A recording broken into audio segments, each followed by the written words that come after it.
c'est au début de la conquête arabe, quand ils sont arrivés en Syrie, Irak, Palestine, puis ils sont allés en Iran, ils ont trouvé des pays où il y avait de la monnaie.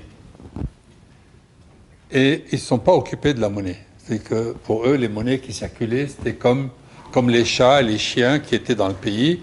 Il y avait des monnaies. Ça faisait partie du monde. Et donc, ils n'ont pas remis en cause la monnaie. Et cet état de choses a duré à peu près 30 ans. Au bout de 30 ans, ils ont commencé à avoir besoin d'argent d'une certaine manière. Et les Byzantins, qui ne sont pas cons, ils ont trouvé le moyen de leur proposer, de leur vendre de la monnaie. Alors, il y a des Grecs astucieux. Maintenant, on le sait à peu près de façon certaine, ils ont battu une monnaie à Chypre qu'ils vendaient aux Arabes. Alors, évidemment, qu'est-ce qu'ils battaient comme monnaie à Chypre pour les Arabes? C'était des monnaies byzantines. Alors, comme ils ont toujours fait, ils utilisaient les mêmes coins que pour les Byzantins. Et puis, ils changeaient juste un petit truc pour dire que ce n'était pas les monnaies des autres. Et en Iran, on a pris les monnaies des Sassanides. Et alors, comme par chance, il y avait une zone un peu libre sur ces monnaies-là, et les Arabes ont écrit des choses en arabe dessus. Alors, ils écrivaient un ou deux mots, puis ça a marché pendant un certain temps. Et donc, la situation a duré comme ça, bricolée, informelle, mettons 60 ans.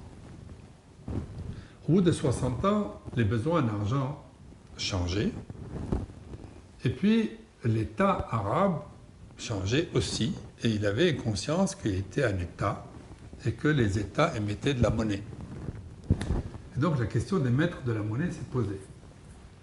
Donc on s'est mis à faire des contrôles, ça se passait surtout en Iran, parce qu'en Iran, il y avait des machines et des ateliers où on savait frapper monnaie. Un peu par un concours de circonstances, les Byzantins avaient décidé de fermer l'atelier de frappe qui était à Antioche, au VIe siècle déjà, donc avant l'arrivée des Arabes. Vers 580, l'atelier de frappe d'Antioche est fermé. Et toute la monnaie dont les Byzantins avaient besoin pour la Syrie était frappée à Constantinople. Et comme Constantinople restait entre les mains des Byzantins, elle ne frappait pas de monnaie pour les Syriens. Par contre, en Iran, il y avait au moins 3, 4 ateliers de frappe, à Bishapur, à Yazd, un nom qui m'échappe. Non, il y a une ville qui s'appelle Passa, ou Fassa. Alors, c'est dans une province iranienne, peut-être le Kirman, je ne sais pas. Mais disons, on trouve la mention de Passa sur certaines pièces de monnaie. En Iran, il y avait des gens qui savaient frapper, qui savaient graver, et en Syrie, il n'y en avait pas. Et il faut ajouter que les Arabes avaient une façon assez curieuse de régler les problèmes de succession. Les Français, vous êtes tous habitués à ce que quand le roi meurt, immédiatement son fils aîné prenne la suite. La règle de primogéniture est considérée comme naturelle en France. Pas pour les Arabes. Primogéniture, ils s'en foutent. Quand quelqu'un meurt, très souvent, c'est son frère. C'est ce qui se passe chez les Saoudiens. Et puis après le frère, c'est souvent un autre frère. Et puis ça peut être un oncle, ça peut être un fils, ça peut être un neveu. Et à chaque fois qu'il y a une succession, il y avait de grosses réunions de famille avec vote, puisqu'en fait, il s'agissait d'élire à l'intérieur du clan l'homme qui paraissait le plus apte à remplir la fonction. Et très souvent, ils n'étaient pas d'accord. Il y avait 2 bons candidats, ils se faisaient la guerre. Alors ça, c'est un des cas de figure. Donc les premières crises ont eu lieu pas pour ça, pour autre chose. Un calife qui s'appelait Osman s'est fait tuer parce qu'il pratiquait ce qu'en France on appelle le népotisme. Alors, le népotisme, ça veut dire mettre dans des postes importants ses enfants, ses petits-enfants et ses neveux. En latin, nepos désigne et le neveu. Les deux choses en même temps. C'est intéressant. Bon, ce monsieur qui a eu le gouvernement pendant 12-13 ans a été assassiné par des gens très proches de lui. Et on a élu un successeur. Et le successeur a trouvé que les assassins appartenaient à des familles tellement sensibles qu'il ne pouvait pas les punir. Donc, il ne les a pas traduits en justice. Mais les parents de l'assassiné ont réclamé justice. Il y a eu une guerre civile. La guerre civile a duré 5 ans. C'est ce qu'on appelle la première fitna. Quand cette fitna se termine, le pouvoir se retrouve de facto entre les mains d'un gars qui s'appelle Muawiyah et qui fonde ce qu'on appelle la dynastie Omeyyade, parce qu'il décide de transmettre à son fils, pour la première fois, il y a transmission de père à fils du pouvoir chez les Arabes. Le fils n'est pas mal, il reçoit le pouvoir, il se comporte relativement bien, sauf que il meurt à la guerre très vite, en laissant comme héritier un gamin de 6-7 ans. Sur ce, il y a à Médine, en Arabie, des gens qui disent « Nous ne voulons pas de cette façon de faire, nous ne voulons pas d'hérédité du pouvoir, nous allons élire un calife. » Et ils élisent un calife et ils lui donnent le pouvoir. Et ce calife est installé à Médine. Wow. Ça y est, ça marche. Oui. Or, il y a eu brusquement 2 califes. Un à Damas, qui était l'oncle du mort, et un à Médine. Ils se sont fait la guerre pendant 12 ans. La première armée n'arrive pas à réduire, la deuxième n'arrive pas, la troisième n'arrive pas. Et l'histoire qui nous est faite pour l'histoire arabe nous présente les Omeyyades comme étant les tenants du pouvoir réel, et que les gens de Médine étaient des contestataires et des révoltés. Il y a un mot français extraordinaire, ce sont des séditieux. La sédition.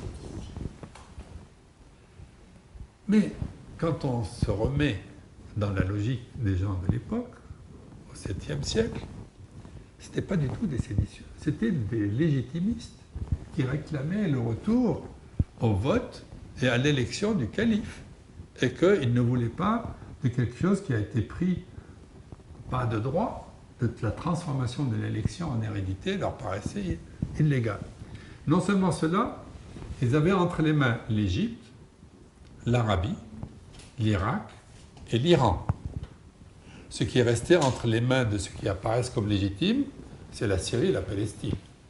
Ça paraissait petit. Pourtant, ce sont ces gens-là qui ont gagné à la fin. Pourquoi je parle de tout ça? C'est parce que les plus belles expériences monétaires ont eu lieu pendant cette guerre civile entre 2 califes.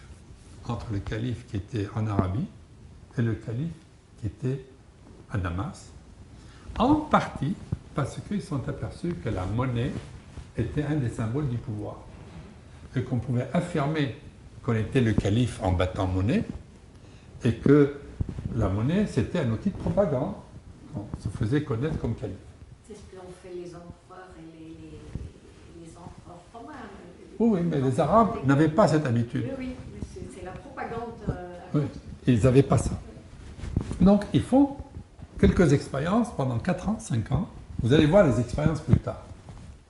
Ces expériences ne leur plaisent pas. Et un beau jour, on voit apparaître une splendeur. C'est ce que vous voyez au tableau. Pourquoi j'appelle ça une splendeur? Parce que moi, je trouve ça beau. Je ne sais pas si vous avez la même impression esthétique que moi. C'est magnifique. Et pourquoi c'est magnifique? C'est équilibré. C'est bien dessiné. Et puis, il y a quelque chose de révolutionnaire.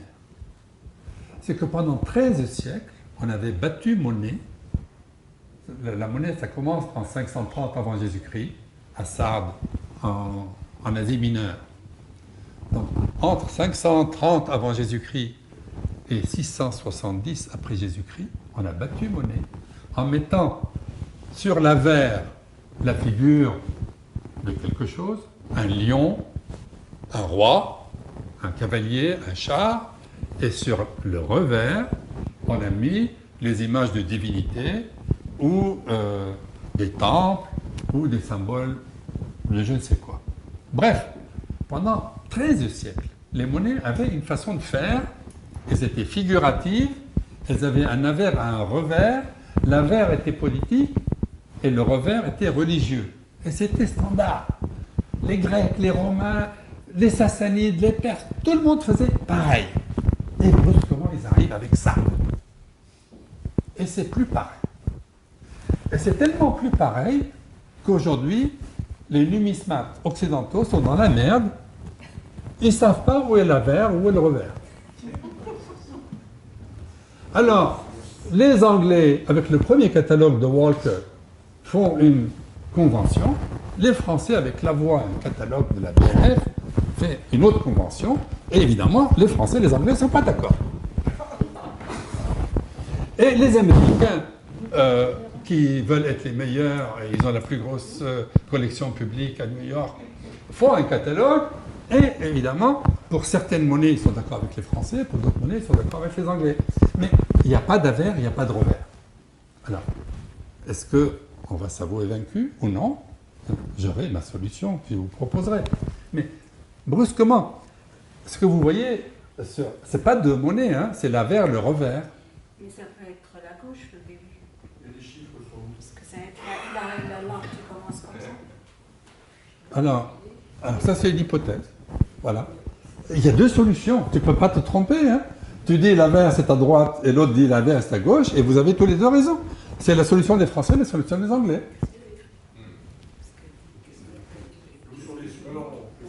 Alors, qu'est-ce qui est écrit? Je vais vous le lire. Bien. Alors, au centre à gauche, je commence à gauche. Hein. Au centre, en 3 lignes, La ilaha illallah, wahdahu la sharika lah. Il n'y a de Dieu qu'un seul Dieu, Allah, et il n'a pas d'associé. Qu'est-ce que c'est qu'un associé? Ça veut dire que certains dieux ont une femme, ou ils ont un fils, et lui, il n'a pas de femme, il n'a pas de fils, il n'a pas de demi-dieu, il n'y a pas de triade. Par exemple, vous savez qu'en Égypte pharaonique, les triades sont légion, puis il y a ils ont des générations de divinités, etc. Là, il n'y a pas. C'est ça qui est écrit au centre, à gauche. Au centre, à droite. Allahu ahad, Allahu samad, lam yalid wa lam yulad. Dieu est un. Dieu est éternel. Il n'a jamais enfanté, il n'a jamais été enfanté. Ah, on ne peut pas faire mieux, hein? C'est l'éternité, l'unicité et la non-génération. Alors, qu'est-ce qui est écrit sur le circulaire? Alors, j'attire votre attention sur le fait que sur ce cercle, il n'y a pas de ponctuation. Il n'y a pas de points qui disent début de la phrase ou qui disent fin de la phrase. Donc, c'est en faisant plusieurs essais qu'on peut lire et qu'on peut deviner où est le début. Alors, le début, c'est Muhammad Rasulullah. Mahomet est le prophète de Dieu. Arsalahu bil huda. Il l'a envoyé avec la guidance. Wa din al-haqq. Et la religion de la vérité. Liyudhhirahu ala dini kulli. Pour qu'il le fasse valoir contre toute la religion. Faites attention, je dis bien, pour qu'il le fasse valoir contre toute la religion. Pas contre toutes les religions. Contre toute la religion au singulier. C'est extraordinaire. Alors, vous ouvrez un livre de numismatique et ils vous disent, ça c'est un extrait de Surat al-Tawbah dans le Coran, c'est le verset numéro 1 tel, ou c'est l'extrait de telle surat, tel verset. Pourquoi faux? Mais parce que ce n'est pas un verset du Coran tel qu'il est écrit dans le Coran. C'est que le début, Muhammad Rasulullah, n'est pas dans le verset. Et que dans le Coran, le début, c'est autrement. Et ce n'est pas Arsalahu bil-huda, c'est Arsala Rasulahu bil-huda. C'est écrit autrement dans le Coran. Donc la première chose que l'on peut dire, et que je dis, et que je répéterai peut-être 10 fois ce soir, c'est que ce n'est pas un texte tout à fait coranique, c'est un texte construit à partir d'éléments coraniques, mais parfaitement identifiables comme en liaison avec le Coran. Et à gauche, qu'est-ce qu'on lit? Alors, non, j'ai lu à gauche, ah oui, à droite, qu'est-ce qu'on lit? Alors encore une fois, même jeu, il n'y a pas de ponctuation.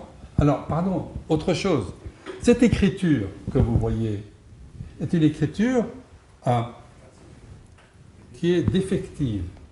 Que plusieurs lettres ont la même forme, et si vous ne connaissez pas le texte, vous ne savez pas lire. Mais par bonheur, moi je connais le texte par cœur, je n'ai pas besoin de regarder.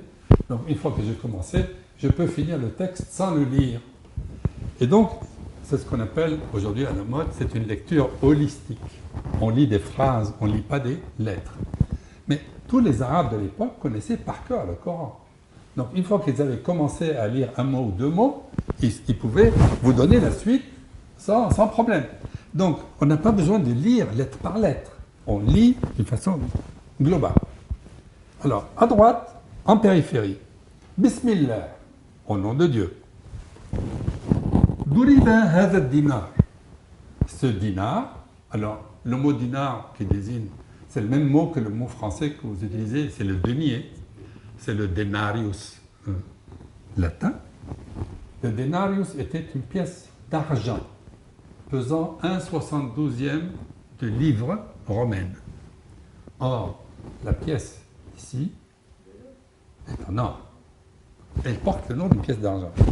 Alors, le lien se fait parce qu'elle pesait le même poids que le denarius. Fi sanat, en l'année,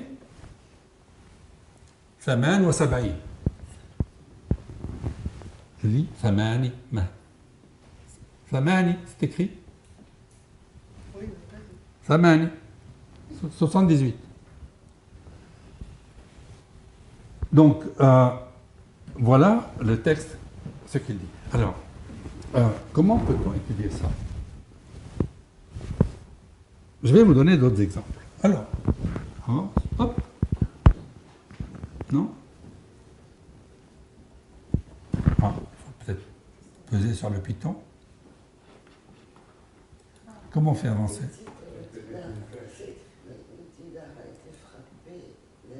La flèche en haut. La flèche. Changer de page. Enfin, il faut juste le passer comme ça. Hein. Si c'est un PDF. Mais ça n'a pas marché. Ah, ça y est, ça marche. Alors, oui. Voici un dirham. Alors, le dirham, le mot dirham en arabe dérive du grec. C'est le drachme. Et le dirham pèse 2,8 grammes, 2,9 grammes, mais il est plus grand. Il a un diamètre de 30. Ce qui fait qu'il est très fin et que les Arabes vont l'appeler très vite waraq. C'est de la feuille.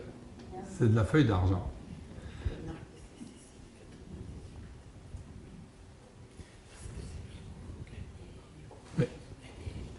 Vous pouvez me poser la question, c'est pas un problème. Pardon, je veux savoir, les premiers Corans ont été édités. Non, c'est pas le Coran là, c'est la monnaie. C'est de la monnaie. Je sais bien, mais vous avez parlé de... L'écriture du Coran? Oui. L'écriture du Coran date des années 30 de l'Hégire. 30, 40, entre 30 et 40 de l'Hégire. Ça veut dire c'est 650, 660 de l'ère commune. Ça a été fixé. C'est autant que Mais c'est Osman. pas que ça a été écrit. C'est pas autant Oui. que Osman. Si. Entends-moi. Oui. La prophétie fixée. La localisation. Bien. Alors, voici un autre. Et alors, comme la place est plus grande, ce qu'on constate, sont les textes un peu plus longs. Mais c'est pratiquement le même. Alors, à gauche, au centre, La ilaha illallah wahdahu la sharika lah, c'est le même texte exactement. Par contre, ce qui est autour, c'est ce qu'il y avait à droite tout à l'heure. Et donc, Ah, on a changé ce qui était à droite à gauche, et ce qui était à gauche à droite. Et c'est pour ça que les Européens sont dans la merde pour bah oui. déterminer l'avers et le revers. Parce que s'il y avait une association fixe, on pourrait stabiliser. Or, justement, les Arabes ne le font pas. Oui. Et qu'est-ce que ça veut dire que ce soit interchangeable? C'est qu'ils sont indifférents à la notion d'avers et de revers. Ce sont des notions qui ne les concernent pas. C'est qu'au lieu de dire qu'il y a une face et un dos, ils disent qu'il y a deux faces. Et d'ailleurs, en arabe, on a beau chercher dans la littérature des mots pour désigner, eh bien, nous avons wajh, ce qui veut dire la face, exactement comme en français, où ils utilisent janib, ce qui veut dire le flanc. Donc, la monnaie a deux flancs, où elle a deux faces. Alors, bismillah, duriba, هذا الدرهم بدمشق هذا ماس في سنة 79 donc en 79. Alors par rapport alors nous avons une nouveauté à gauche, c'est l'apparition du nom de lieu qui attache la monnaie à un endroit. À droite, alors Allahu ahad, Allahu samad, lam yalid wa lam yulad وَلَمْ يَكُنْ لَهُ كُفُوًا أَحَدٌ. C'est Dieu est unique, Dieu est éternel, il n'est jamais né, il n'a pas donné naissance et il n'a jamais eu d'égal. Tout à l'heure on disait qu'il n'a jamais eu d'associé, là il n'a pas d'égal. Vraiment de l'unicité à la puissance n. Alors, autour. Muhammad Rasulullah, on reconnaît la même chose. Arsalahu bil huda, il l'a envoyé avec la guidance. Alors j'aime bien le mot guidance en français. Si vous regardez dans le dictionnaire, il n'y est pas. Mais rien n'empêche qu'il y soit. Et en anglais, il y est. Enfin, c'est une dérivation de guider. Hein, la guidance. Wadin al-haqq est la religion de la vérité. Liyudhirahu ala dini kullihi, pour qu'il le fasse valoir contre toute la religion, même si les associationnistes ou polythéistes détestent cela. Donc là, on voit apparaître un anti-sujet potentiel. Bien. C'est ça que je vais analyser. Et ce que je voudrais, c'est montrer en quoi c'est révolutionnaire, premièrement, d'introduire une monnaie épigraphique, et deuxièmement, pourquoi on fait ça? Pourquoi on ne fait pas comme les autres? Alors, voici une autre monnaie. Alors, regardez bien. Ça, c'est 79. C'est vraiment le début. C'est la deuxième année où on frappe des monnaies épigraphiques. Et ça, c'est 30 ans plus tard.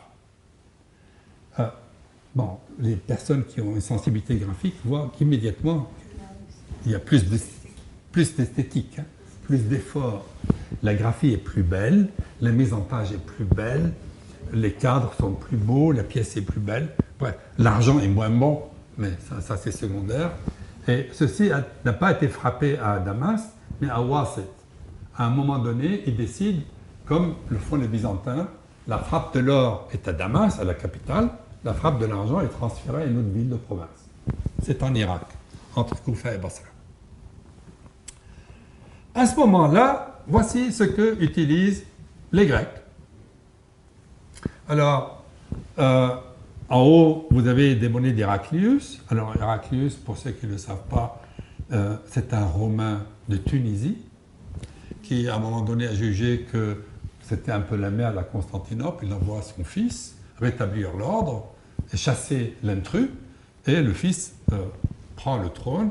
Et donc, Héraclius Ier est à Tunis et Héraclius II est à Constantinople. Et il y a des monnaies émises au nom du père, Héraclius. Et on voit Héraclius avec une couronne et une croix sur la tête. Il tient à la main un orbe, une sphère avec une croix dessus. Et qu'est-ce qu'il y a au revers? Il y a un monument, une croix sur des degrés. On se croirait en Bretagne. Sauf que ça, c'est du 7e siècle. Et alors, les interprétations, je suis c'est André Grabar dans cette affaire, c'est que Héraclius s'est pris pour le nouveau Constantin. Et comme Constantin avait vaincu avec le symbole de la croix, il veut vaincre avec la croix, et donc il frappe la croix comme ses prédécesseurs ne l'avaient pas fait. Donc c'est une nouveauté qu'il introduit dans ses monnaies. En dessous, on voit qu'Héraclius se fait du souci pour son héritier. Sa première femme était morte en lui laissant un premier fils qui s'appelait Constance, et elle voulait que son fils à elle, qu'il épouse une deuxième femme qui lui fait un autre fils, et évidemment la nouvelle femme veut que son fils à elle hérite, et donc il y a une lutte entre les deux fils, et donc Constantin décrète que mon premier fils est mon héritier. Donc il émet une monnaie où on voit la relation d'héritier installée dans la monnaie. En même temps, qu'est-ce qui se passe du côté iranien? Puisque, en fait, pour la première fois, les terres arabes réunissaient des terres byzantines et des terres iraniennes. Alors, ce qu'on voit, c'est que à gauche, chez les Byzantins, la monnaie de référence était en or, et à droite, chez les Iraniens, la monnaie de référence est en argent. À gauche, elle pèse 2 grammes, à droite, elle pèse 3 grammes. À gauche, elle fait 20 mm de diamètre, et à droite, elle fait 30-35 mm de diamètre. C'est pas du tout la même chose, et les Arabes vont essayer de gérer tout ça en même temps. Alors, la monnaie d'en haut que vous voyez, c'est une monnaie du 5e siècle, de Yazdegerd numéro 2. Elle a été émise entre 438 et 457. Et en bas, vous voyez Yazdegerd 3, celui qui a le malheur d'être au trône quand les Arabes arrivent. Et c'est une monnaie émise la dernière année de son règne, en 638. Vous voyez que la monnaie en 150 ans, même peut-être 200 ans, n'a pas changé. Elle est pratiquement la même. Les Sassanides ont une stabilité remarquable. Alors, qu'est-ce qui frappe? Sur l'avers, il y a le profil du monsieur. Alors, le profil, c'est une tradition qui vient d'Alexandre. Depuis Alexandre, on frappe des profils. Tout à l'heure, je vous ai montré que les Byzantins mettaient de face. Ben, ça, c'est une nouveauté byzantine. La tradition antique, c'est celle-là. Et sur le revers, il y a un autel du feu, un thumiaterion, comme diraient les Grecs, avec 2 prêtres en train de faire le service à l'autel du feu. À la fois en haut et en bas, vous voyez bien qu'il y a un autel du feu avec des servants. Maintenant, en même temps que ces personnages, il y a de l'écriture. Ce qui ressemble à du vermicelle, c'est ce qu'on appelle du Pehlevi. Pehlevi, c'est de l'iranien écrit en caractère dérivé de l'araméen. Ce n'est pas de l'araméen, c'est une langue iranienne, écrite avec des caractères sémitiques, mais qui ne sont pas restés tout à fait stables, ils ont été déformés, et c'est ce mélange qu'on appelle Pehlevi. Peu importe, il y a des gens qui savent lire ça, pas moi. Mais on peut lire les noms et les dates, etc. C'est comme les Pahlavi. Pahlavi, ça vient. Oui, oui. Pahlavi, ça vient de Pahlavi. Oui. Parce qu'il y a des gens qui s'appellent Pahlavi. Alors, c'est une prononciation, oui. Alors, il y a des gens qui prononcent Pahlavi, d'autres qui prononcent Pehlevi, d'autres qui prononcent Bahlawi. C'est pareil, à peu près pareil. L'écriture arménienne, c'est la même origine? Comment?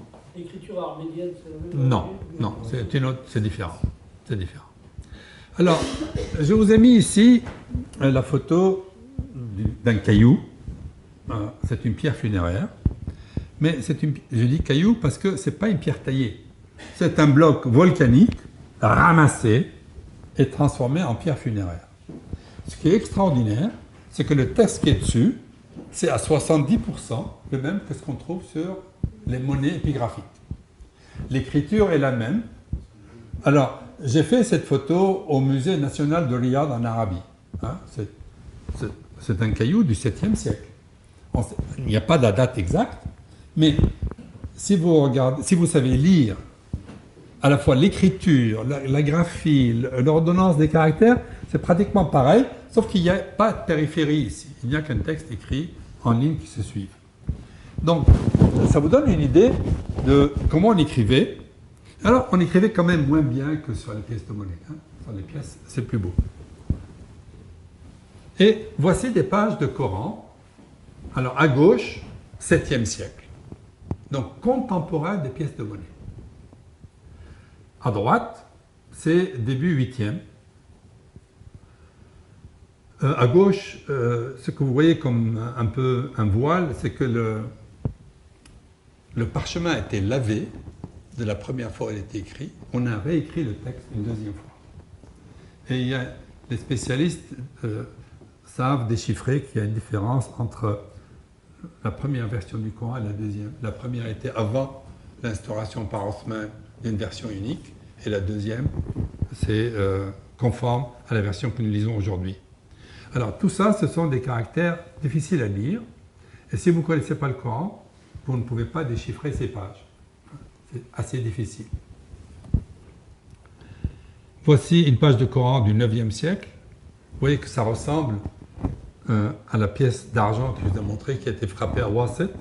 Hein, ça ressemble à ceci. Hein, il y a une allure comme ça. Alors ça, c'est en caractère doré sur fond bleu. C'est archi célèbre. Il y a un seul Coran de ce type-là. Il a été écrit à Kairouan au début du 9e siècle.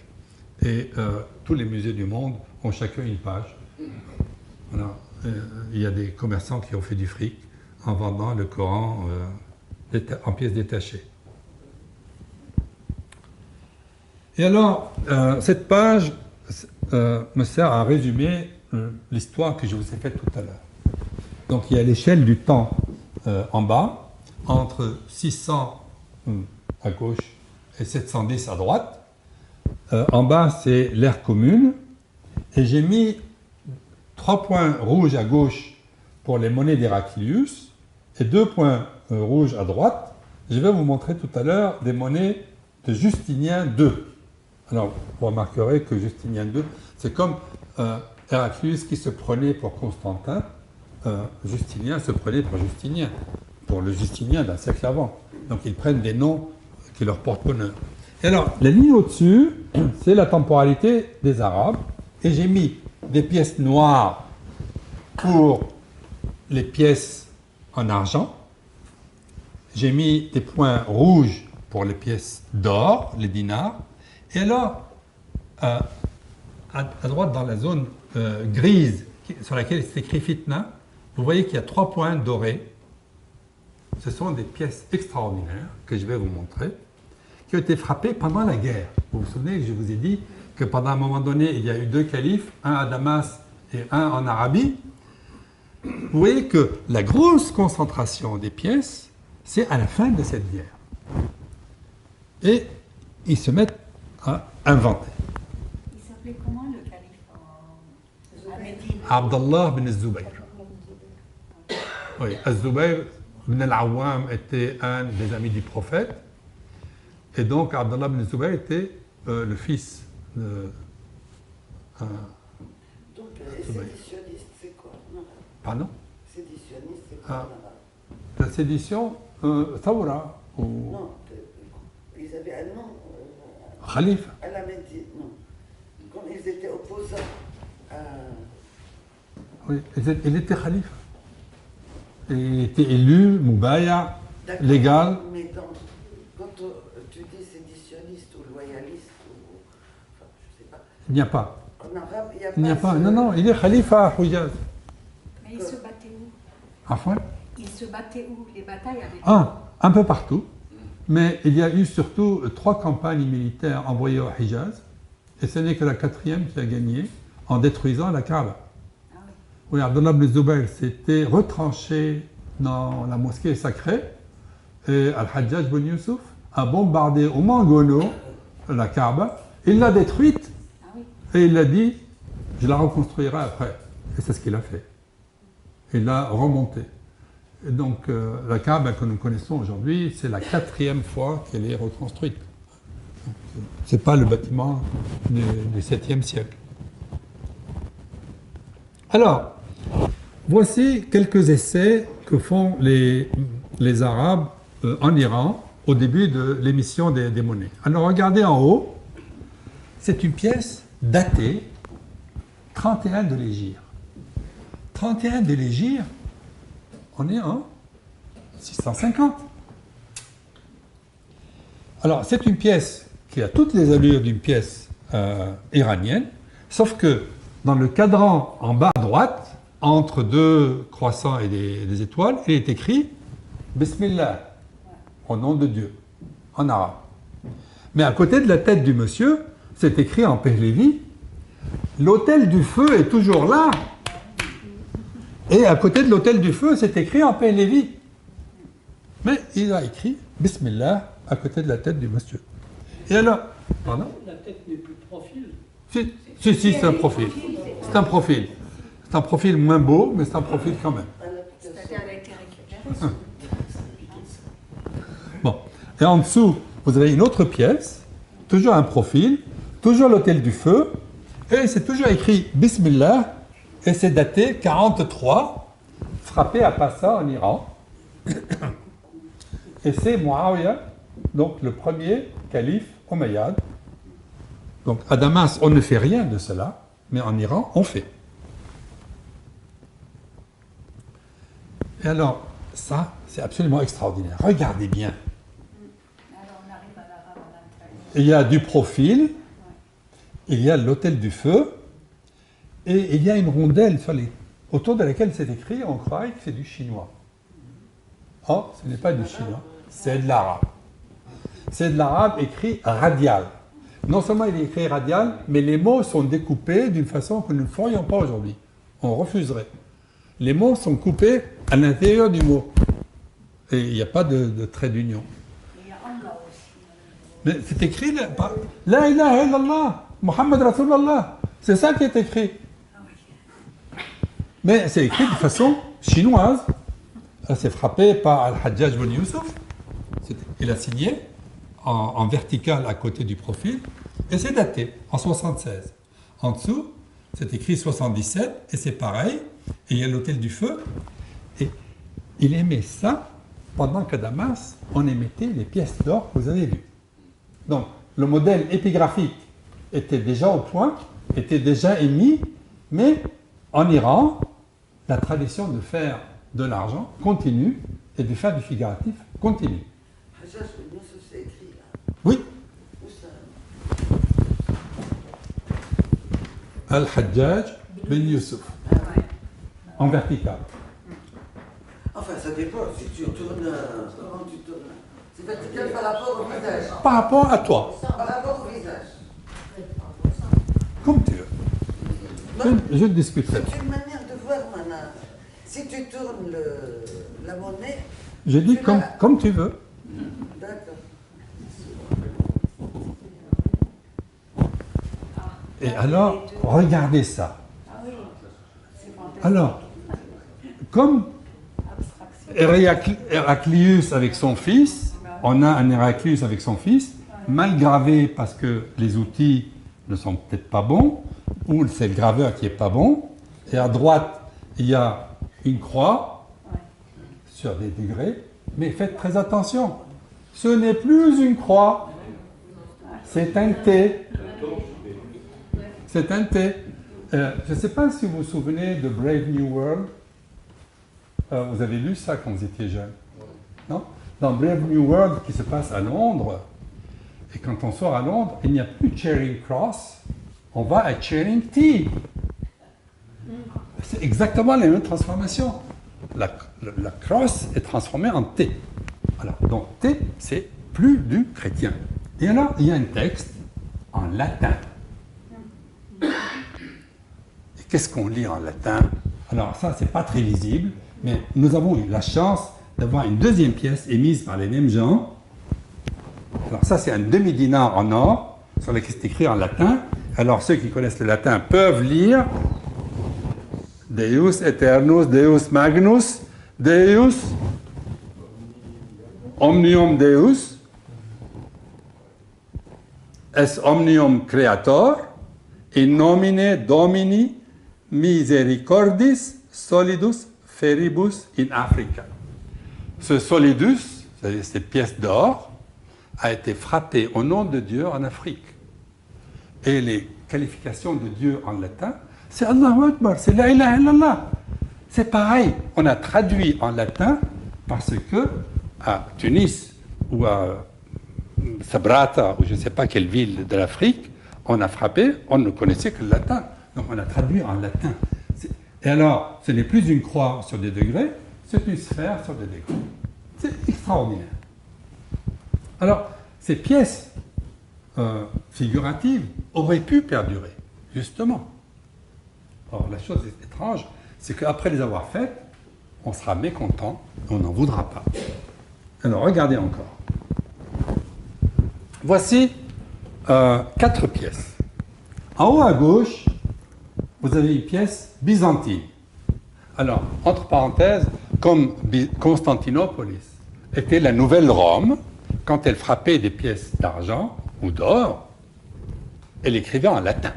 C'était des Grecs, mais leur monnaie était libellée en latin. Donc c'est écrit en dessous Constantinopolis, enfin en résumé, c'est sous les degrés, c'est CONS pour Constantinopolis. Et alors, autour de la croix sur degré, c'est Victoria Augusta, la victoire auguste des empereurs. Et alors, qu'est-ce qui est représenté à gauche? C'est Herculus avec un premier fils, primogéniture, qui est Constance, et un deuxième fils, c'est Constantin Julien, le deuxième fils, qui devrait avoir droit à l'héritage après le premier. Donc, 3 personnages. Cette pièce est très rare dans la frappe byzantine. Les empereurs ne se faisaient pas représenter avec 2 héritiers. Elle a été émise probablement en 620 ou 630, je ne sais pas, donc peu avant l'arrivée des Arabes. Or, 50 ans plus tard, 40 ans plus tard, les Arabes se mettent en tête de frapper des monnaies et ils prennent ce modèle. Ils ne prennent pas le modèle d'Héraclius tout seul ou d'Héraclius avec un de ses fils, ils prennent celui avec ses 2 fils. Or, celui qui frappe ça n'a pas 2 fils pour héritage. Enfin, peut-être, il en avait 4, mais ils n'étaient pas rangés dans l'ordre d'héritage. Peu importe. Il frappe. Et la première légende qu'il émet, elle est en latin. C'est la pièce du dessous à gauche. Donc ça, c'est une pièce arabe. Comment on sait qu'elle est arabe? Mais c'est parce que ce n'est plus une croix, c'est un T. Et qu'à gauche, regardez bien, les 3 personnages ont perdu les croix de leur couronne et ils ont perdu les croix sur les sphères qu'ils tenaient à la main. Donc c'est une pièce qui n'est plus chrétienne, mais n'est pas encore musulmane. C'est intéressant. C'est du figuratif, mais on s'exprime bien. Hein? Alors, oui, on peut dire que c'est un turban, peu importe. Alors, on remonte en haut à droite. On voit les 3 personnages avec, cette fois, des cannes surmontées d'un globe, comme celle d'un huissier. Hein. Et ils sont habillés de robes qui ressemblent plus à des robes d'arabes. Mais enfin, c'est quand même des robes, les empereurs, ils étaient en robe. Hein. Et à droite, sur les degrés, il y a une colonne avec une sphère. Donc, ce n'est toujours pas chrétien. Et cette fois-ci, il y a une inscription en arabe. Et que dit le texte? Alors, il commence en haut à droite de la sphère. Bismillah, au nom de Dieu. La ilaha illallah wahda. Il n'a de Dieu que Allah tout seul. Muhammad Rasulullah. Muhammad est le prophète de Dieu. Donc ça, on est passé en haut à gauche d'une pièce chrétienne, en bas à gauche une pièce non chrétienne, mais pas encore musulmane, et là nous avons une pièce musulmane. Elles ont la même graphie, et c'est toujours une pièce figurative. Et alors, ça ne plaît pas. Et ils émettent la pièce en dessous, qui est absolument extraordinaire. Il y a un homme, tout seul, et il tient une épée. Alors, entre parenthèses, jamais un empereur byzantin ne se fait représenter tenant une épée. Les Byzantins tenaient une lance. Alors, Allez savoir pourquoi. Bon, les Arabes se battaient avec la lance, se battaient avec l'épée. Mais ils choisissent l'épée, peut-être parce que les Byzantins ne se faisaient pas représenter avec une épée. Et autour de ce personnage, il y a un texte. Et à droite, il y a une haste, une espèce de lance avec une boule au-dessus, et un texte. Et alors, que peut-on dire? Ben, le texte qui entoure le bonhomme avec son épée, c'est celui qui était autour de la colonne sur degré. Donc, il a changé de face, le texte. Et qu'est-ce qu'il y a maintenant autour de la colonne sur degré? Bismillah, au nom de Dieu. Duriba hadha dinar sanat 76. Donc, au nom de Dieu, on a frappé ce dinar en l'année 76. Voici cette pièce. Diamètre 20 mm, poids 4 grammes à peu près. Et cette gravure, alors je crois que dans le monde, il y en a 3 de ces pièces, dont l'une à la Bibliothèque nationale, découverte dans le Morvan.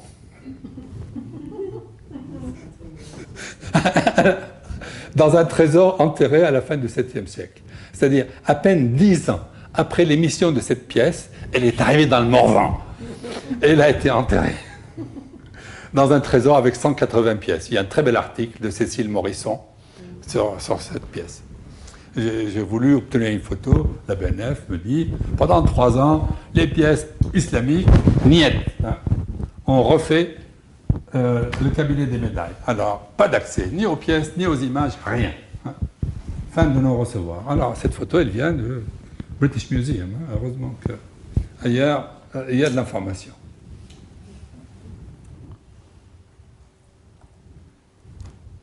Et alors, là, j'ai 2 belles pièces où il se passe quelque chose. Alors, dites-moi ce qui se passe. Regardez bien. Ce sont les mêmes, non? Non. Non. Alors, en haut, en 80, à Bishapur, alors, le profil est le même, sauf que le texte en bas, c'est « Lillahil hamd ». Rendons grâce à Dieu. Ah. Apparition étonnante. Alors, on arrive à mieux comprendre parce que Maha, Al-Hajjaj bin Youssouf, devant le nez du monsieur. En fait, il a gagné la guerre. Et il est en train de rendre grâce à Dieu parce qu'il a gagné toutes les guerres qu'on lui a confiées. Et c'est ça ce qu'il est en train d'écrire sur sa monnaie. C'est intéressant. Mais c'est encore plus intéressant après, on verra. Regardez la pièce du bas. Alors là, fabuleux. Prenons le texte. Bismillah, Muhammad Rasulullah. Hein? Et qu'est-ce qu'il y a sur le revers? Regardez bien. L'autel du feu a disparu. Et qu'est-ce qu'il y a au milieu? Il y a un monsieur qui est comme ça, les bras levés, alors que les Anglais appellent orans, en latin, l'oran, oui. Ou bien, il y a des Français qui veulent appeler ça un khatib, c'est-à-dire celui qui fait le prêche dans la mosquée. On se dispute de savoir s'il est en prière ou s'il est en train de causer à la population. Peu importe. Ce qui est intéressant ici, c'est cette négation non verbale qui s'exprime dans le domaine du figuratif et où, comme on a transformé les croix en T et après en boule, on a transformé l'autel du feu en personnage, mais on a touché très peu. Les 2 personnages qu'ils ont à droite et à gauche sont restés stables. Donc, on aurait pu continuer comme ça. Alors, toutes ces expériences ont lieu en 5 ans, 4-5 ans. Et ça, pendant la guerre. Hein. Excuse-moi, Mana, Oui. Al-Hajj bin Youssef, il était d'où? Al-Hajjaj, Al-Hajjaj, il était où? il était à côté de Madine. Hein.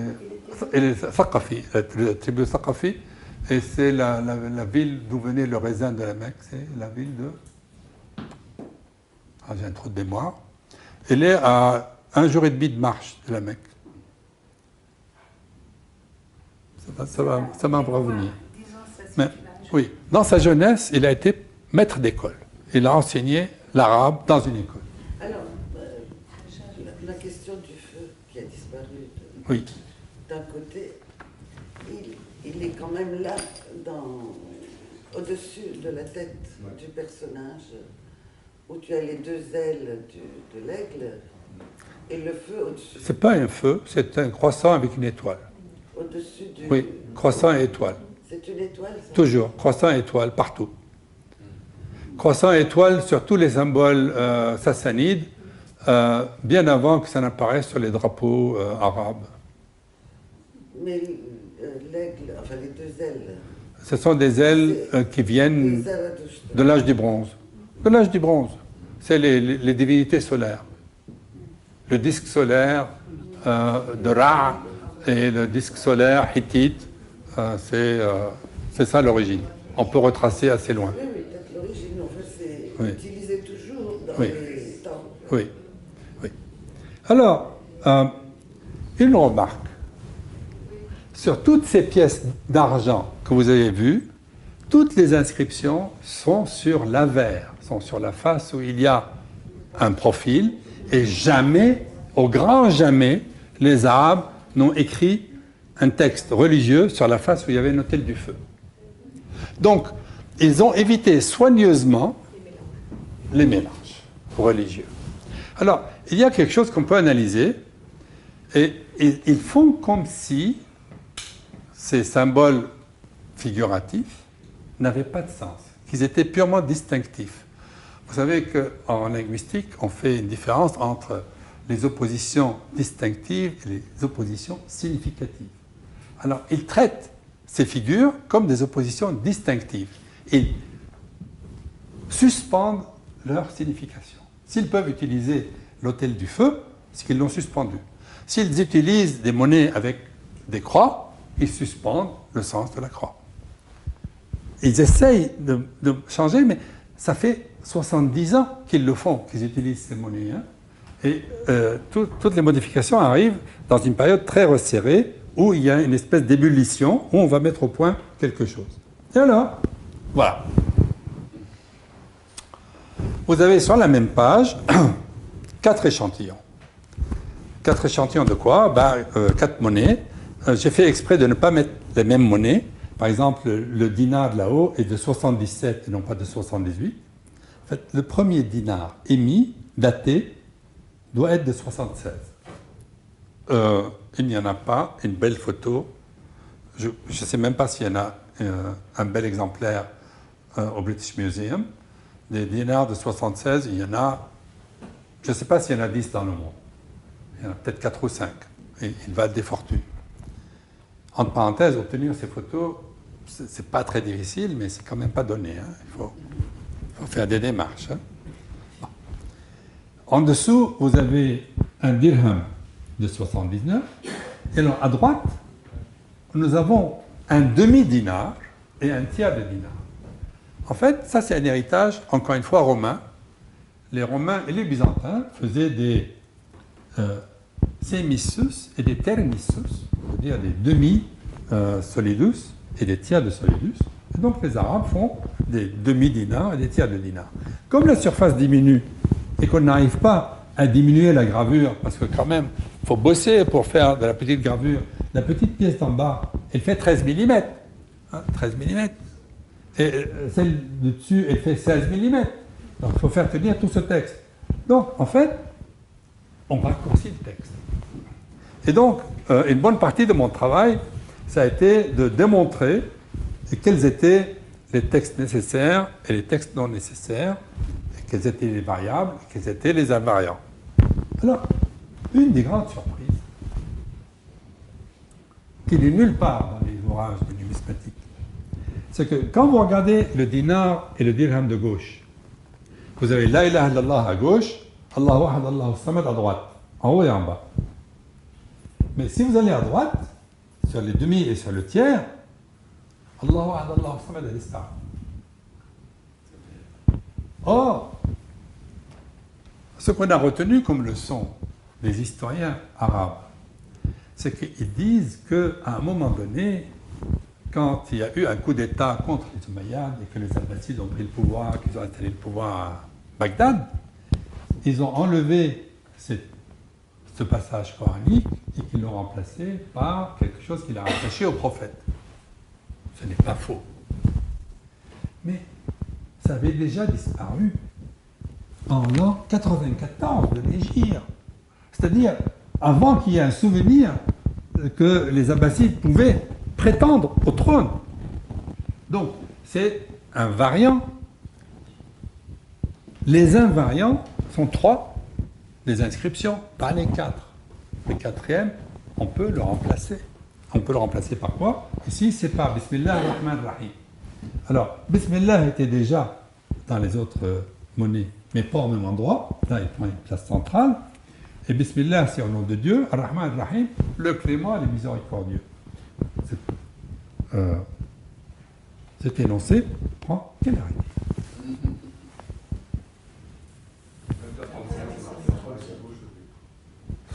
Alors, il me reste 20 minutes pour vous parler. Je ne vais pas vous entraîner jusqu'à 21h. Hein.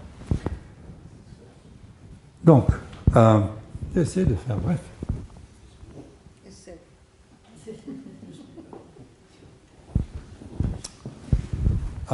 Est-ce que c'est lisible? C'est petit, hein? Oui. En fait, sur ce tableau, on peut augmenter? Où ça? Là, le pourcentage 68,4 Ah ouais. en haut de Dans l'affichage. Ouais. À droite, à droite. Là, il essaie de. C'est Sur le, non, sur la petite. sur la croix. Voilà, ça y est. Alors, il y a 4 pièces, donc il y a 4 rectangles. Ce que j'ai fait, c'est j'ai écrit en 4 lignes le texte arabe, puis en dessous, j'ai écrit la translittération de la prononciation en italique et sa traduction en romaine. Alors, les petites lettres que vous voyez, tac, tap, etc., c'est mon système qui remplace le recto verso, la vers-revers. J'ai inventé une convention qui n'est pas figurative pour dire à vers-revers. Ma convention est épigraphique. Je m'appuie sur le texte, puisqu'il n'y a que du texte. Je m'appuie sur le texte. J'ai pris 2 racines arabes qui existent sur le texte. Et donc, il y a la face où arrive le verbe daraba, c'est-à-dire frapper, et la face où arrive le verbe arsala, qui veut dire envoyer. Et donc, j'ai la face arsala et j'ai la face daraba. Ce sont des verbes. Pourquoi? Mais parce que dans les énoncés centraux, il n'y a pas de verbe. Les énoncés centraux sont des énoncés d'état. Dieu est seul, Dieu est unique, Dieu n'a pas d'associé, Dieu n'est pas né, il n'a pas d'action. Et Dieu n'a pas donné naissance, il n'y a pas d'action. Donc, les énoncés centraux sont des énoncés d'état. Et les énoncés périphériques, circulaires, sont des énoncés de faire. Ils font de la linguistique, ces gars-là. C'est extraordinaire. Non seulement ça. Et on va voir qu'il y a une relation métalinguistique entre les énoncés. C'est que ma première idée, quand je me suis lancé là-dedans, avec beaucoup de courage et un peu d'inconscience, je croyais que j'allais, à partir des textes des monnaies, reconstituer un discours et faire une analyse discursive. Or, qu'est-ce qui caractérise le discours? C'est qu'il a un début et une fin, et que entre ce début et une fin, il y a une transformation. Vous savez, l'histoire de Cendrillon, au début, elle est sale et malheureuse à côté de la cheminée, dans les cendres, et à la fin, elle est belle, elle est heureuse, et elle a un prince, et elle est mariée. Donc, c'est une transformation entre un état 1 et un état 2, et entre les deux, elle a rencontré le prince charmant. Ça, c'est la structure typique d'un conte, et c'est aussi la structure de tous les récits et de tous les discours. On a une transformation entre 2 états. Or, ici, que se passe-t-il? Eh bien, nous avons sur la face frappe un énoncé d'état, et sur la face envoyé un énoncé d'état. Donc, on pourrait dire énoncé 1, énoncé 2. Est-ce qu'il y a une transformation entre les deux? Non. Il y a quasiment identité. On regarde les énoncés de fer, et les énoncés de fer ne se rapportent pas à transformer un énoncé d'état en un autre énoncé d'état. Qu'est-ce qui se passe? Eh bien, il y a un énoncé de fer, celui sur la mission prophétique, qui prend en charge les 2 énoncés d'état sur l'unicité de Dieu. Et donc, ils ont une relation métalinguistique par rapport à ça. Et l'autre énoncé de faire, qu'est-ce qu'il dit? Il dit, cette pièce de monnaie, ce dinar, ce dirham a été frappé en telle année à tel endroit. Donc il se rapporte à la totalité de la pièce de monnaie. Donc il est métalinguistique par rapport à l'ensemble des trois énoncés. Donc la relation est une relation hiérarchique. Donc, nous avons 4 énoncés qui sont articulés non pas comme une chaîne linéaire avec une transformation au milieu, mais ils sont articulés comme une arborescence. Il y en a 2, puis 1, puis 1. Comme ça en Y inversé. Et c'est ça la structure discursive de ces monnaies, et ils ont tous la même structure. On ne peut pas dire que ça se révèle bien sur le dinar, ou sur le dirham, ou sur la moitié, ou sur le tiers. Tous.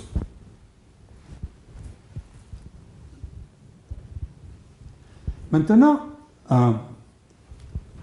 j'ai eu une idée presque étrange de comparer ces textes avec autre chose.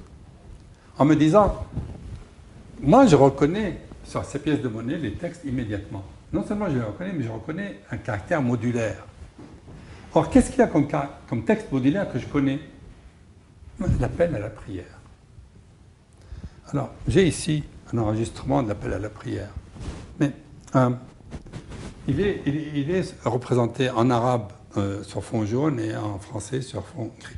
Alors, que dit l'appel à la prière? Lisez-le, c'est extraordinaire.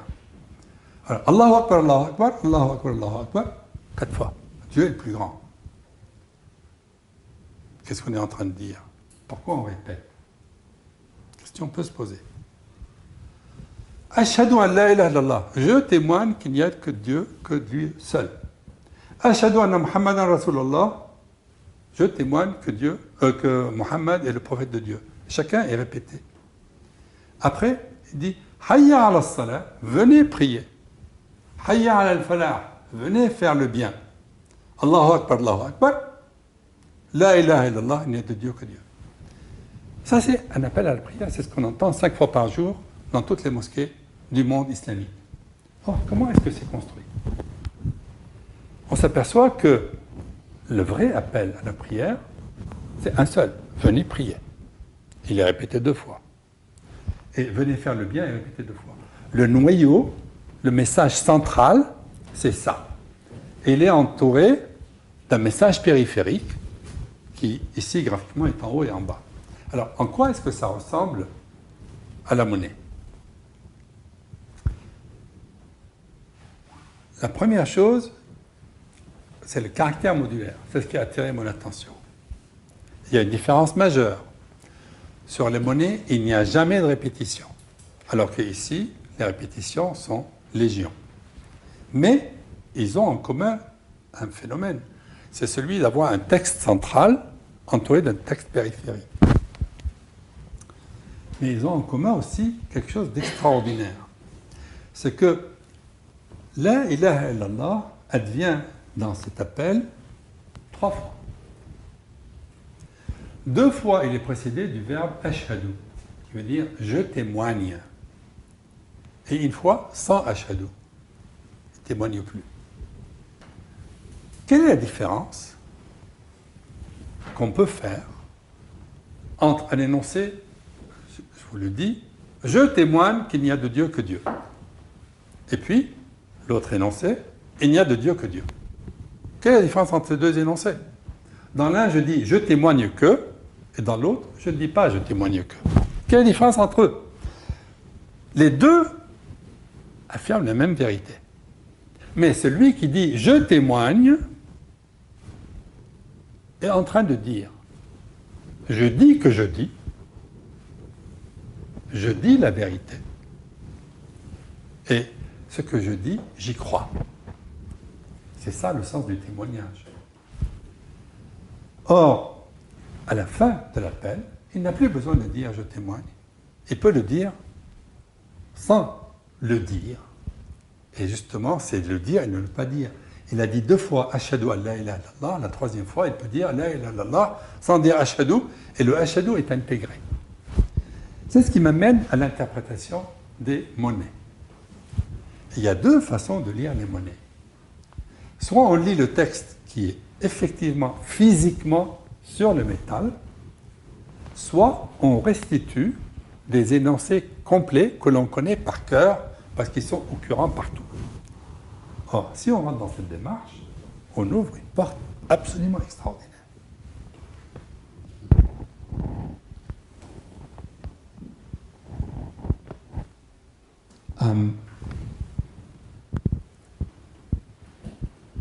Je vais revenir peut-être à la première, celle qui va mieux.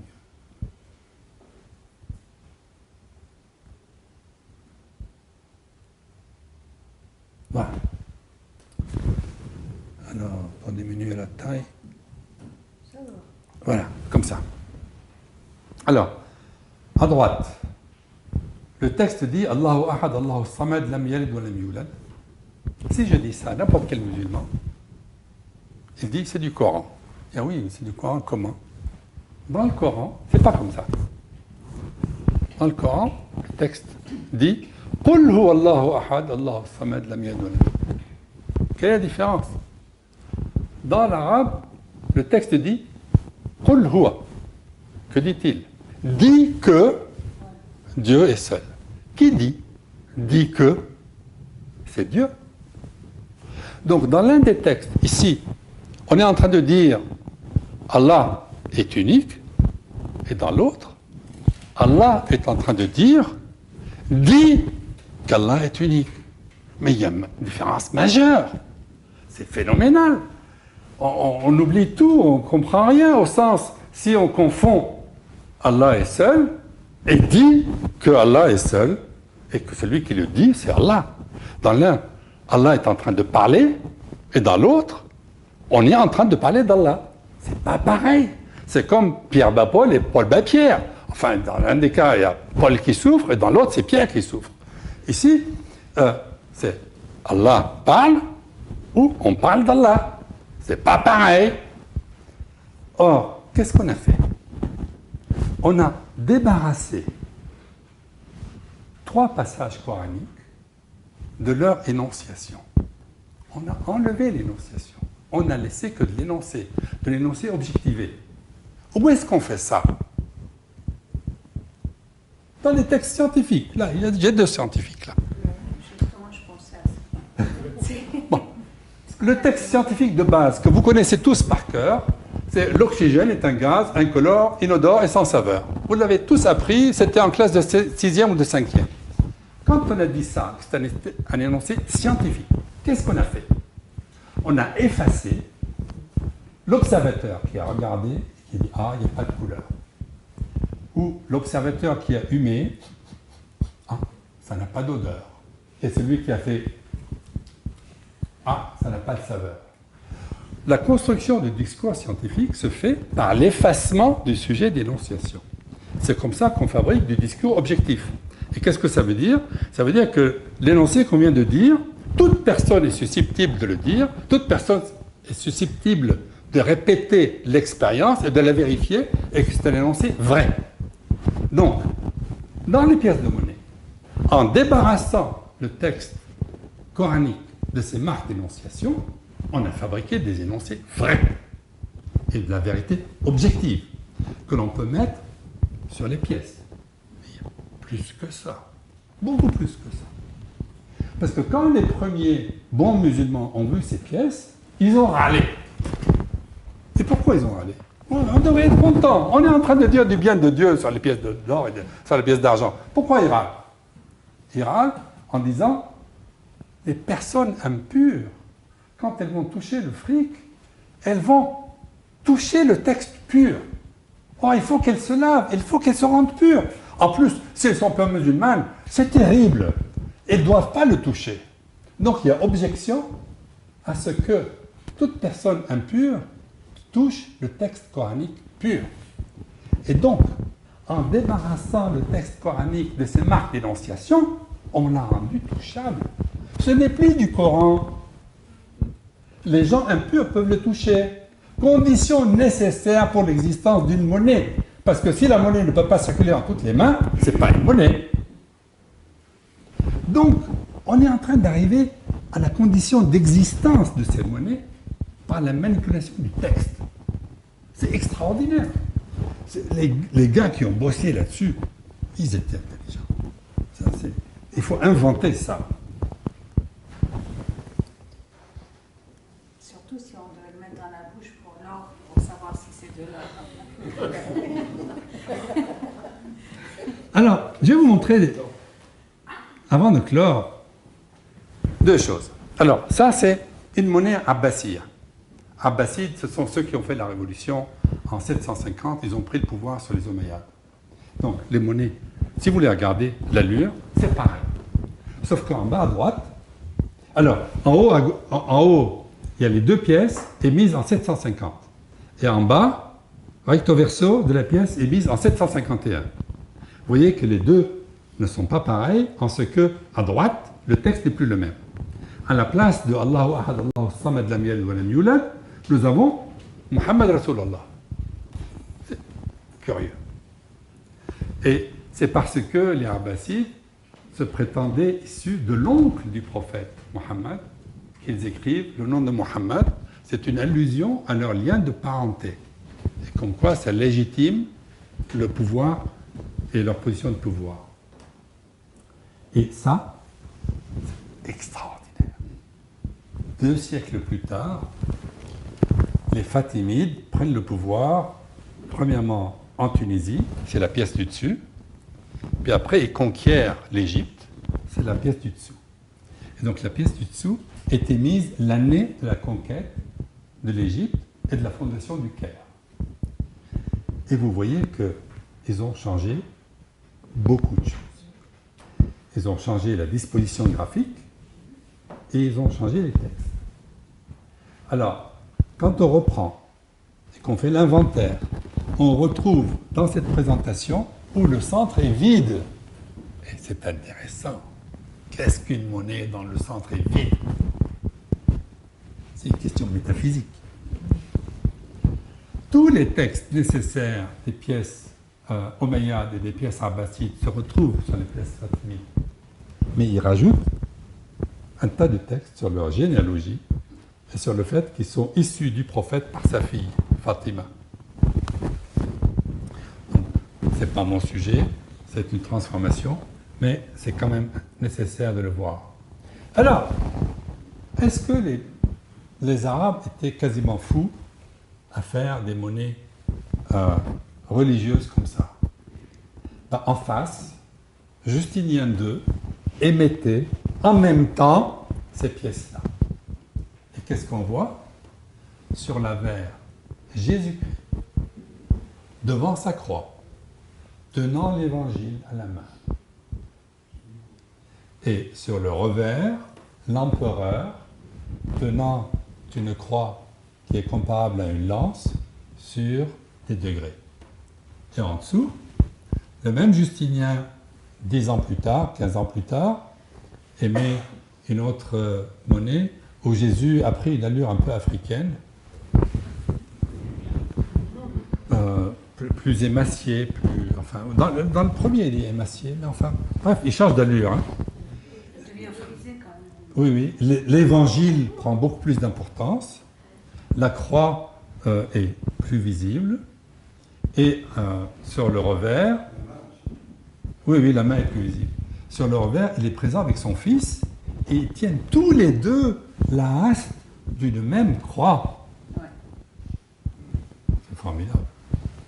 Mais donc, ça prouve que la problématique religieuse était prégnante et que c'est celle qui déterminait pratiquement tout sur ces monnaies. Quelle heure est-il? Bien. Bon, je peux m'arrêter.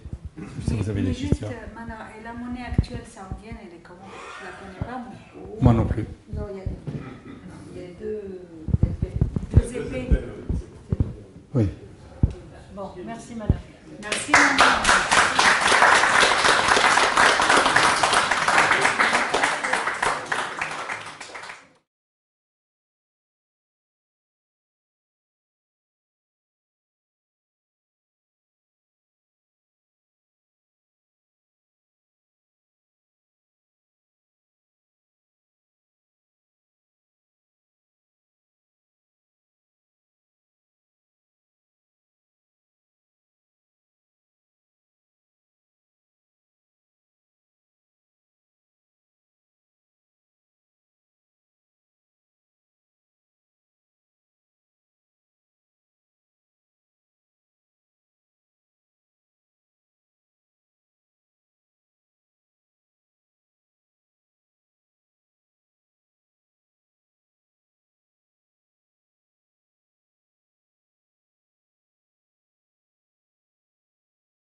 sa leçon de sémiotique et de linguistique. Est-ce que vous avez des questions? Qu'est-ce que c'est David Samling à Copenhague? C'est un musée ou un particulier? C'est un musée. Alors, une des plus belles collections numismatiques islamiques dans le monde aujourd'hui est à Copenhague, dans un musée privé, fondé par un avocat qui était un avocat d'affaires, qui s'est enrichi. Il a fondé un musée dont l'entrée est gratuite pour tout le monde. Et depuis qu'il y a un conseil d'administration qui gère la fondation, ce qu'ils ont développé le plus, ce sont les arts islamiques. Donc il y a des miniatures indiennes, iraniennes, mongoles, etc. C'est en train de devenir un des endroits majeurs si on s'intéresse à l'art islamique. Il faut aller à Copenhague. Voilà, et c'est gratuit. C'est un musée récent ou ancien? Il y a une quarantaine d'années. Et alors, quand je leur écris pour leur demander des photos de définition, ils m'envoient de belles photos de définition. Gratuitement. Gratuitement. Ah, ils sont formidables. C'est une question périphérique. D'où provenait l'argent et l'or pour les monnaies? Alors, Il y avait des mines d'argent. oui, ça, oui, bonne question, comme disent les Américains. En Iran, on produit de l'argent de façon normale. En Syrie, il n'y a pas d'or. Mais l'or de Syrie provenait du Soudan. Il y a... Alors, si les Fatimides, ceux dont j'ai montré les monnaies, à la fin font de si belles monnaies, qui dominent le bassin méditerranéen pendant 250 ans, ça devient l'équivalent du dollar de l'époque, selon Brodel, c'est Brodel qui le dit. C'est que ces pièces étaient quasiment en or pur, c'est à 99% de l'or. Mais c'est très beau. Bah oui, c'est où? Oui, oui, mais c'était de l'or. De l'or, oui. Et que le poids était calibré, et que la frappe était soignée, et que tous les... et quand Venise et Florence voudront émettre des monnaies d'or, elles vont imiter le dinar fatimide. Ils vont avoir le même diamètre, le même poids. De toute façon, chacun opère des fusions, des monnaies. Oui. Mais de toute façon, les monnaies d'or, peut-être un peu les monnaies d'argent, c'est pas les monnaies qui circulaient dans la... C'était des gros achats d'échanges. Tu as tout à fait raison. Mais ça ne circulait Oui. pas entre Oui, les alors il y a une partie de mon analyse que je n'ai pas dite. Je n'ai analysé que les pièces d'or et d'argent. Il y a eu des émissions en bronze. Le bronze n'est devenu épigraphique que 70 ans plus tard. Ça, c'est la première chose. Donc il y a un argument chronologique, diachronique. Mais il y a un autre problème qui est essentiel. C'est que ces monnaies ont été frappées. Et si elles sont devenues musulmanes, ce n'est pas pour contrer les Byzantins. C'est qu'il y avait un impôt religieux à payer. Et que l'impôt religieux, il y avait des gens qui râlaient parce qu'ils ne pouvaient pas le payer avec des monnaies islamiques. Et il a fallu rendre islamiques les monnaies pour l'impôt religieux. Or, l'impôt religieux n'est payé qu'au-dessus d'un certain minimum. Si le minimum n'est pas atteint, on n'est pas imposable. Donc si on ne dispose pas de 10 pièces d'or, on ne paye pas l'impôt. On paye la 11e pièce. Et donc, si on ne possède pas 30 pièces d'argent, on ne paye pas l'impôt. Si on n'a que du bronze, on peut en avoir 1000, on ne paye pas d'impôt. Et donc, il y a une raison fiscale. Vous avez dit une chose intrigante pour moi. Le centre, mais il y a des monnaies où il y a un trou. Est-ce qu'il y a des... Alors, les Arabes n'ont pas percé. Est-ce que c'est pour économiser le métal ou est-ce que c'est... Non. Est-ce qu'il y a une signification particulière? Non, alors le trou apparaît en Chine. Oui, il y a les... Et on enfilait sur une cordelette 1000 pièces et on faisait un nœud et ça faisait 1000 unités. Elle n'était pas carrée. Le trou était carré pour symboliser la terre et le cercle était le ciel. Et il y avait donc un symbolisme sur les sapèques. Ces pièces-là s'appellent des sapèques chinoises. Et on avait des cordes de 1000 sapèques. Donc ça n'a pas existé dans les autres Non. cultures. Pas chez les Arabes. Enfin, la pièce percée apparaît quand les Français ont le mandat sur la Syrie. Il y a eu des pièces de cuivre percées. Oui. Il y en a eu peu. Mais je me rappelle pas. Il y a eu des pièces françaises passées. Je ne les ai pas connues. Ouais. Moi, en Syrie, je me rappelle des pièces de personnes. Il y avait des pièces françaises qui Est-ce sont qu'il y a encore des- utilisées après comme des rondelles. Donc après la Ah oui. Les Ouais. monnaies, enfin, à part l'or, l'argent, c'est uniquement du bronze. Il n'y avait pas d'autres radiages. Ben, le cuivre a différents titres. Il y a eu des cuivres plus ou moins sales, plus ou moins propres. Il n'y a pas eu de monnaie de plomb. À un moment donné, il y a des... il y a eu des numismates qui ont cru qu'il y avait des pièces en verre. Et en fait, au Louvre, il y a 2 vitrines dans lesquelles il y a des rondelles de verre qui sont estampillées avec des textes, et ça ressemble beaucoup à des monnaies. Et donc moi-même, j'ai acheté un bouquin sur le sujet, je l'ai lu. C'est Paul Balog, l'auteur, qui était conservateur de la American Numismatic Society, et il défend sur 600 pages de thèse que ce sont des monnaies. Et aujourd'hui, on a démontré qu'il avait tort. Et ce sont des pesons. Ce sont des pesons pour vérifier le poids des pièces d'or. Et maintenant, c'est certifié. Donc, on sait que ce n'étaient pas des monnaies, qui n'ont pas eu de valeur fiduciaire. Parce que je pensais, voilà, c'est pesant. Parce que tu as aussi des récipients en verre où tu as... Estampillés. Ah, oui. Oui, alors ça, ce sont des mesures de volume. Voilà. C'est pour acheter du lait, pour acheter de l'huile, etc. Tu as des récipients dont la contenance est certifiée par les autorités. Ça fait partie du même catalogue de Paul Balog. Oui. Maintenant, où est-ce qu'apparaît la valeur marchande de la pièce d'or ou d'argent? Elle n'est pas écrite en numérique. C'est écrit ce dinar, ce dirham, ou ce nisf, cette moitié, ou ce tiers. C'est écrit en toutes lettres. Ah non, quoi. Oui, d'accord, mais Elle est nommée. la valeur d'échange, il faut bien chiffrer la valeur de chaque pièce. Ah ben alors l'échange, c'est de la bourse. Hein. Ça varie tous les jours. C'est le marché. C'est le marché. Il n'y a pas de valeur fixe. Dans les monnaies, le contenu en or, Le titre? Le titre, ça a évolué. Oui, alors il y a eu des dévaluations comme dans tous les pays. Voilà. L'histoire de la dévaluation est compliquée, je ne touche pas. Oui, en fait, moi ce que j'ai fait, c'est un travail sémantique. C'est pas fait. Enfin, quand j'ai dit que tout à l'heure, Moaz m'a dit que la numismatique, c'est pas ton affaire, d'ailleurs, il n'est pas venu pour m'écouter, il est persuadé que je dirais des conneries, mais il a tort, parce que personne n'a jamais dit ce que je suis en train de dire. Personne. Est-ce que je peux poser une question Oui. sans te fâcher? Ça y est, entre professeurs, hein. Alors, non, la question quand même Oui. principale de ta thèse, là, Oui. c'est l'histoire de Oui.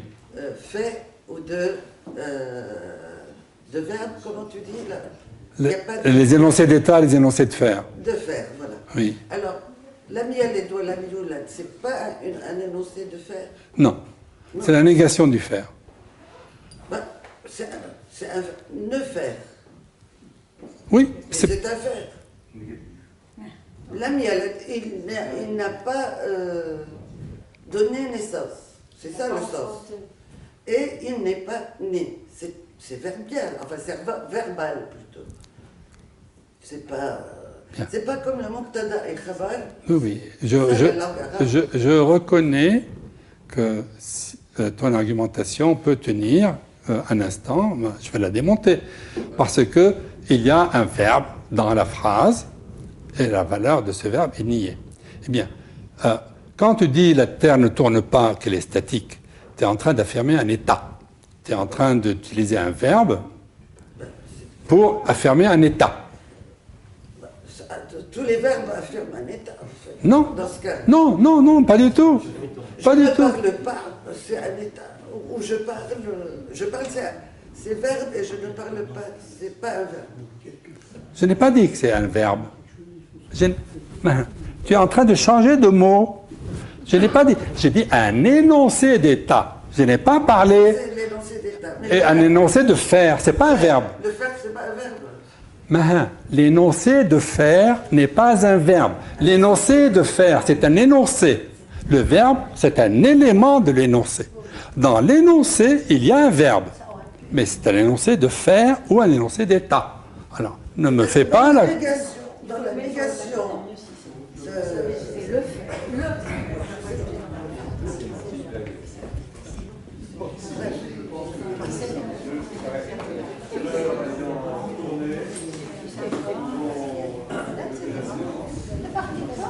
Merci Philippe. Comment on fait pour expulser avec les USB d'un PC ?